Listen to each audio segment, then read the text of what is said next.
Good afternoon to everyone. Our voice of truth this afternoon is regarding nation will rise against nation and kingdom against kingdom. There will be famine and earthquakes in various places. Matagal na pong nangyari ito, pero yung nangyari ngayon sa gitnang silangan ay isang palatandaan na ang apektado nito ang buong mundo, ang ekonomiya. Kasi nga maraming maghihirap, transportation, tataas.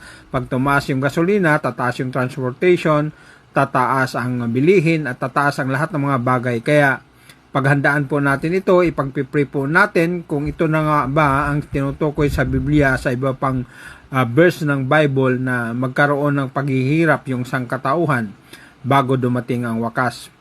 Please pray for the situation of gitnang silangan para maintindihan natin ang kalooban ng Diyos, kasi walang ibang makapag-unawa nito maliban sa Espiritu ng Diyos na magbigay sa iyo ng kalaman regarding the situation of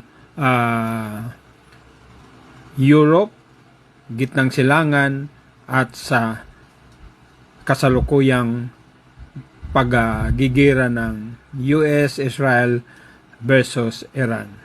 God bless you guys, and pray, pray, pray.